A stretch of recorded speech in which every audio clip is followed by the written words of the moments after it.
కోరుతా ఉన్నా.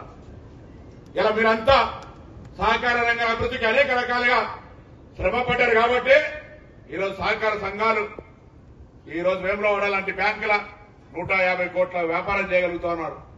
దాదాపు 38 కోట్ల డిపాజిట్లున్నాయి. ఇంతమంది వ్యవహారం జరుగుతూ ఉంది. తప్పకుండా అనేక రకాలుగా ఇంకా అభివృద్ధికి రావాలి. బ్యాంకులు రైతులకు ఉపయోగపడాలి.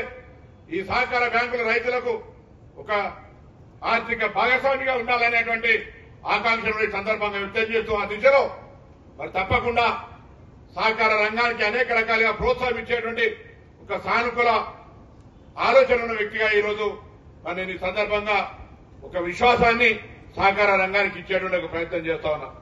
ఆనాడు ఇంతకుముందు శ్రీరామ్ చెప్పినట్టుగా నాకు సెంట్రల్ బ్యాంక్ కావాలనేటువంటి ఆలోచన గట్టిగా ఉండే. పెద్దలందరూ ఆ రోజు సింగిల్ బ్రెయిన్ డెవలప్ ఉన్నారు.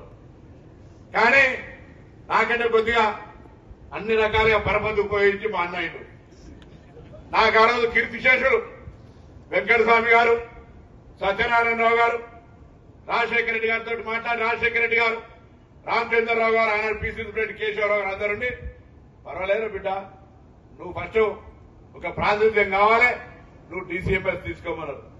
నేను డీసీఎంఎస్ తీసుకున్నా. దాని తర్వాత వారం 10 రోజుల రాజశేఖర రెడ్డి గారు వసంత నాగేశ్వరరావు గారు ఆప్కాప్ చైర్మన్ చేయగానే మార్కెట్ ఎవరు చైర్మన్ చేయాలి, డీసీఎంఎస్ ప్రెసిడెంట్ ఎవరు ఉన్నారు అనగానే పొన్నం ప్రభాకర్ పేరు గారు తక్కువ టిక్వెట్ అయితే మార్కెట్ చైర్మన్ అయ్యారు. దాని తర్వాత 2009 ఎన్నికలు 5 సంవత్సరాల కాల పరిమితి, కరీంనగర్ ఎమ్మెల్యే కావాలని చుట్టూ తిరుగుతుంటే నువ్వు లాంచింగ్లు చేసుకున్నావు బాబు, నువ్వు ఢిల్లీలో ఉండాలంటాడు రాజశేఖర రెడ్డి సార్. నేను అడిగాను ఎమ్మెల్యే టికెట్, నాకు ఎంపీ టికెట్ వచ్చింది. మీ అందరి ఆశీర్వాదంతో ఎంపీగా గెలిచినా జీవితంలో ఏ ప్రజల ఆకాంక్షలు అయితే తెలంగాణ సాధన ఉండను, ఎక్కడికి వెళ్ళినా కరీంనగర్ పార్లమెంటు సభ్యుడు అంటే పార్లమెంటులో ఉన్న ఏ వ్యక్తికి తల వంపు తెచ్చే విధంగా కాకుండా ఆనాడు తెలంగాణ ఉద్యమానికి నాయకత్వం వహించి తెలంగాణ సాధనలో మీ బిడ్డగా నా పాత్రను పోషించే కార్యక్రమం తీసుకున్నానని మనం చేస్తున్నాం. దాని తర్వాత మొన్న గంభీరావుపేట నుంచి ఎరకతుర్తి దాకా పాదయాత్ర చేసిన పార్లమెంట్ మెంబర్ కావాలి, కేంద్రంలో అధికారంలో వస్తుంది, కేంద్ర మంత్రి కావాలనుకున్నాం. విధి భగవంతుడు హుస్నాబాద్ పంపిండు, అక్కడ ప్రజలు ఆశీర్వచనం ఇచ్చిండ్రు, మా ప్రభుత్వం ఏర్పడ్డది, మంత్రిగా సేవ చేసే అవకాశం వచ్చింది. తప్పకుండా ఈ జిల్లా బిడ్డగా, కరీంనగర్ ఉమ్మడి జిల్లా బిడ్డగా ఎక్కడ ఎవరికి ఏ ఇబ్బంది ఉన్నా తప్పకుండా అందరికీ అందుబాటులో ఉంటారనే మాట మనం చెప్తాం. అది వైద్యపరమైన సమస్య కావచ్చు, విద్యాపరమైన సమస్య కావచ్చు, లేదా ఇతరత్ర ఉపాధికి సంబంధించిన అంశాలు కావచ్చు. కింద నుంచి ఆది శ్రీనివాస్ గారు కానీ, రవీంద్రరావు గారు కానీ అనేక మంది అందరం కూడా క్షేత్ర స్థాయిలో కష్టపడి ఇక్కడికి వచ్చినాం. స్థానికంగానే ఉంటాం, ఇక్కడనే మీ మధ్యలో పెరిగినాం.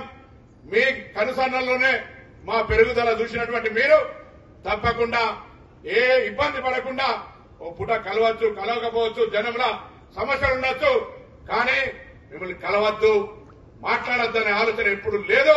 తప్పకుండా మీ అందరికీ అందుబాటులో ఉండి ప్రభుత్వం తరఫున ప్రతినిధులుగా ఈ యొక్క సమస్యలు పరిష్కరించే ప్రయత్నం చేస్తా ఉన్నాం. తెలుసు, అన్నది తెలుసు, బ్యాంకింగ్ వ్యవస్థ రాష్ట్రంలో కొద్ది ఆర్థిక పరిస్థితి ఇబ్బంది ఉన్నది. దాన్ని కూడా బయటపడడానికి ప్రయత్నం జరుగుతూ ఉంది. నేను ఎవరిని క్రిటిసైజ్ చేస్తలేం, కానీ ప్రభుత్వాల నిరంతర ప్రక్రియ జరిగిన ప్రభుత్వంకు సంబంధించి కార్యక్రమాలను ముందుకు తీసుకుపోతూ ఇంకా మేము ఇచ్చిన వాగ్దానాలను అమలు చేసే భాగంగా ఇవాళ మొత్తం యావత్ తెలంగాణలో 170% పైన 200 యూనిట్ల కరెంటు ఉచితంగా వాడుకుంటా ఉన్నారు. ఇవాళ ఎంత పెద్ద గొప్ప వరం జరిగిందంటే నెల రాగానే 1000 రూపాయలు కరెంటు బిల్లు వచ్చేటువంటి బాధ నుంచి పక్క జరిగినారు. అందులో కూడా ఎవరైనా మిస్ అయితే మండల స్థాయి కార్యాలయాల ఆఫీస్ ఓపెన్ చేసినాం, రండి, ఆధార్ కార్డా లేకపోతే మీ ఎలక్ట్రిసిటీ కనెక్షన్ కార్డు ప్రాబ్లం చేసుకోమన్నాం. 500 గ్యాస్ సిలిండర్ సంబంధించి కూడా చేసినాం, అదేమన్నా ప్రాబ్లం చేసుకోమన్నాం. ఆరోగ్యశ్రీ 10 లక్షలు, దాంతో పాటుగా 17వ తారీఖు నుంచి ప్రజాపాలన స్టార్ట్ అవుతా ఉంది.